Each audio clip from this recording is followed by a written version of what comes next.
Assalamualaikum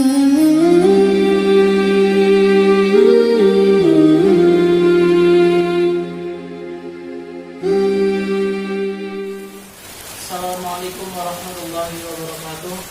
Bismillahirrahmanirrahim. Alhamdulillahirabbil alamin. Assalatu wassalamu ala asyrofil anbiya'i wal mursalin sayyidina Muhammadin wa ala alihi washabbihi ajma'in. Amma ba'du.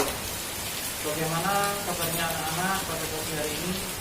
Semoga anak-anak selalu diberikan kesehatan oleh Allah Subhanahu wa taala dan semoga anak-anak selalu semangat dalam belajar meskipun kita belajar dari rumah. Sebelum kita melaksanakan pembelajaran pada pagi hari ini, alangkah lebih baiknya kita berdoa bersama-sama supaya ilmu yang kita pelajari dapat bermanfaat bagi kita dan bagi orang lain. Amin amin ya rabbal alamin. Berdoa dimulai.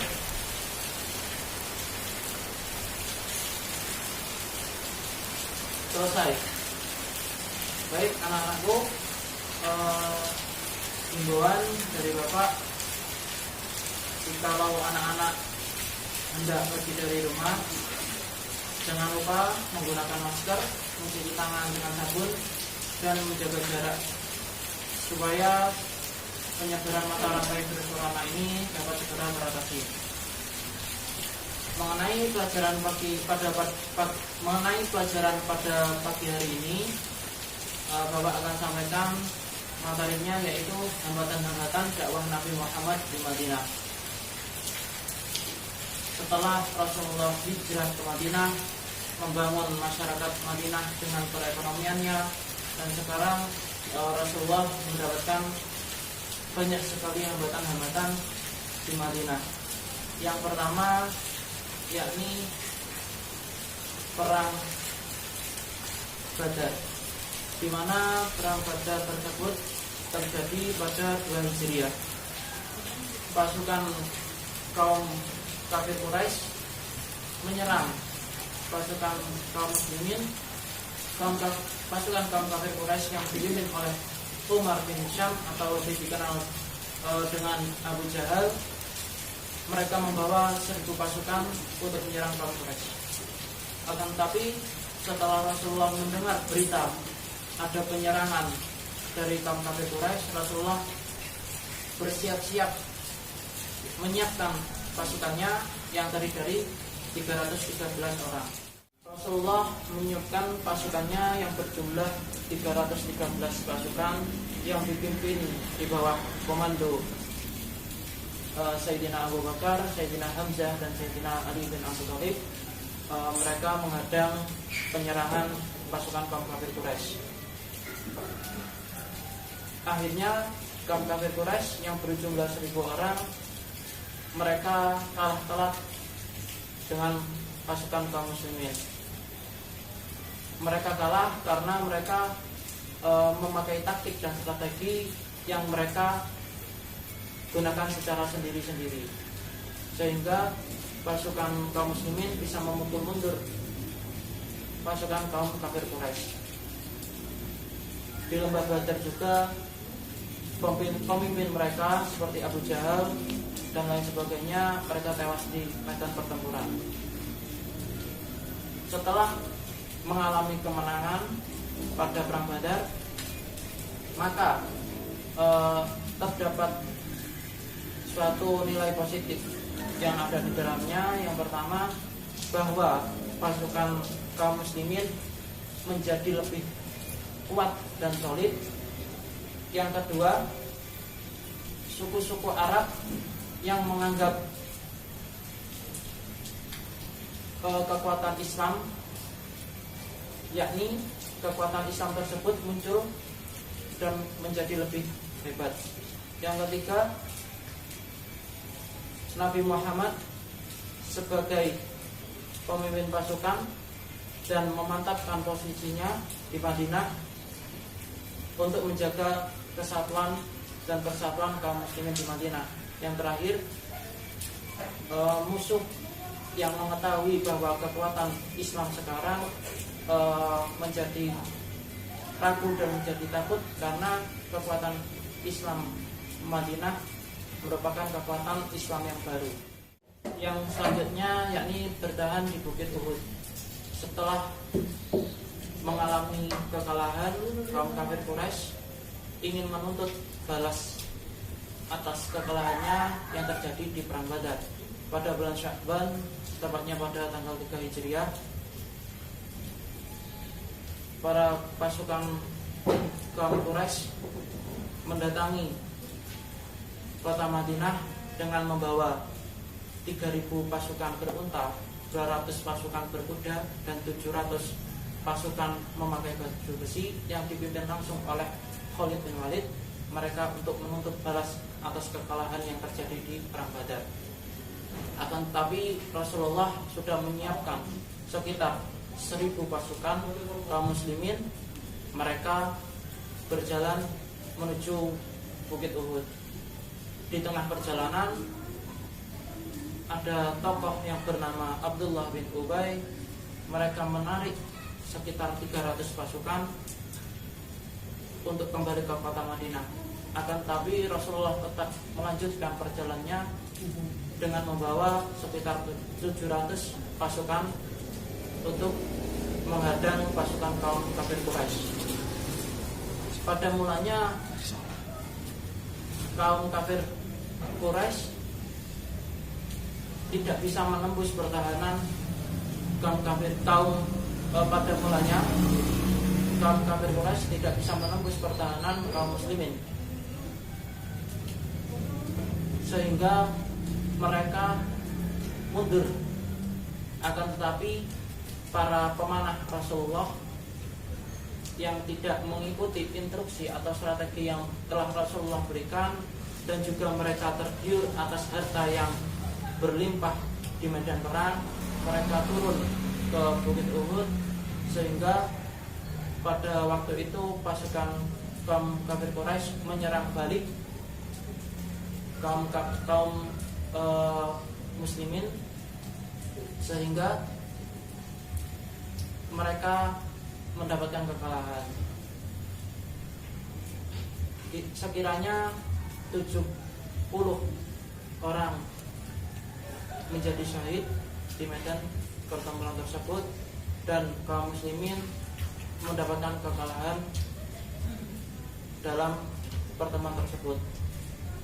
Sayyidina Hamzah juga gugur dalam perang Uhud, sehingga Rasulullah amatlah sedih, dan ini menjadi kekalahan yang pertama bagi kaum muslimin, yang mana kekalahan tersebut terjadi karena mereka tidak mengikuti instruksi yang telah Rasulullah berikan. Selanjutnya yakni peristiwa perang Khandaq. Kenapa dinamakan peristiwa perang Khandaq? Karena gabungan dari kaum Yahudi dan kaum musyrikin, mereka bergabung untuk mengepung kaum muslimin di Madinah. Peristiwa terjadinya perang Khandaq terjadi pada tanggal 31 Maret 627 Masehi, yang mana pasukan Arab dan Yahudi bergabung sekitar 10.000 orang untuk mengepung 3.000 orang yang berada di Madinah. Oleh sebab itu, atas usulan Salman Al-Farisi untuk membuat parit sehingga mereka tidak dapat menyerbu pasukan kaum muslimin yang ada di kota Madinah. Ketika pasukan Yahudi dan orang Arab menyerang Madinah, mereka jatuh ke dalam parit, sehingga para pemanah Rasulullah menghujaninya dengan anak-anaknya, sehingga mereka tidak dapat menyerang pasukan kaum muslimin yang ada di kota Madinah. Oleh sebab itu, pasukan Yahudi bersama pasukan orang Arab kaum musyrikin, mereka membuat kemah di tepi kota Madinah. Penyerangan tersebut atau pengepungan yang dilakukan oleh pasukan Yahudi dan orang Arab terjadi selama kurang lebih 1 bulan. ketika itu mereka membuat kemah, akan tetapi atas izin Allah, Allah memberikan kemenangan kepada kaum muslimin yang ada di kota Madinah. Allah memberikan angin kencang yang merobohkan kemah-kemah pasukan Yahudi dan orang Arab Quraisy, sehingga mereka pergi ke kotanya masing-masing. Oleh karena itu, peristiwa tersebut dinamakan yakni perang Khandaq. Yang selanjutnya yakni mengadili Bani Quraidah. Kenapa mengadili Bani Quraidah? Karena Bani Quraidah tersebut telah melakukan pelanggaran atau melakukan pengkhianatan. Mereka bergabung bersama kaum musyrikin untuk mengepung orang-orang muslimin di kota Madinah dalam perang Khandaq. Mereka diadili dengan 3 pertanyaan atau 3 opsi. Yang pertama, mereka menyuruh masuk Islam sehingga anak-anak mereka, istri-istri mereka, harta-harta mereka terjamin. Yang kedua, mereka diserang bersama anak-anak mereka, wanita-wanita mereka atau istri-istrinya dan seluruh hartanya, sehingga terjadinya perang terbuka antara kaum muslimin. Yang terakhir, mereka langsung menyerang Rasulullah dan para sahabatnya dan melanggar larangan perang pada hari Sabtu karena dianggap suci oleh masyarakat. Bani Quraidah akhirnya menolak atas opsi yang telah ditawarkan kepada mereka. Selama 25 hari Rasulullah mengutus sahabat Mu'adz untuk menangani mereka, sehingga mereka dapat dibasmi dan juga istri dan anak serta harta mereka menjadi tawanan. Selanjutnya yakni perang Hunain. Perang Hunain yakni perang yang terjadi ketika Rasulullah dan para sahabatnya mendapatkan halangan dari orang Arab Badui, yakni suku Hawazin dan suku Sakif. Setelah Rasulullah beserta para sahabatnya menaklukkan kota Makkah dan seluruh jazirah kota Makkah dapat ditaklukkan, akan tetapi ada orang Badui yang tidak tunduk kepada Rasulullah, yakni suku Hawazin dan suku Sakif. Mereka menuntut balas karena telah dihancurkannya berhala-berhala mereka yang berada di kota Makkah. Oleh sebab itu Rasulullah beserta para pasukannya datang ke suku Hawazin dan Sakif membawa 12.000 suku pasukan, dan akhirnya Rasulullah dapat menaklukkan Bani Sakif dan Hawazin, dan juga Rasulullah pada saat itu bisa menaklukkan seluruh jazirah Makkah. Selanjutnya yakni mengenai perang Tabuk. Perang Tabuk yakni perang terakhir yang diikuti oleh Rasulullah sebelum Rasulullah wafat. Perang Tabuk terjadi pada tanggal 9 Hijriah, yang mana perang Tabuk tersebut perang yang langsung berhadapan dengan orang Romawi.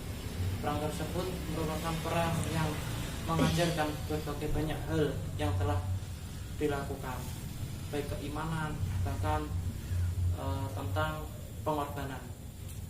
Perang Tabuk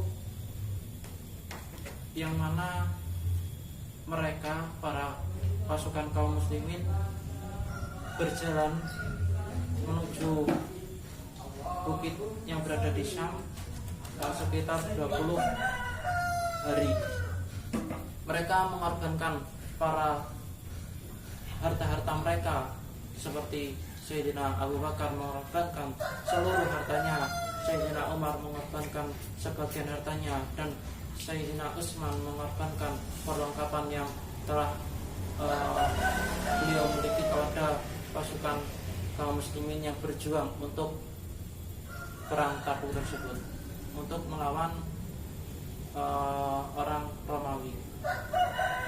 Sekiranya pada waktu itu banyak sekali kisah yang terjadi, di mana juga mereka mengalami beberapa kekurangan makanan, dan juga para sahabat ada satu kisah satu unta yang dinaiki oleh 10 orang sahabat.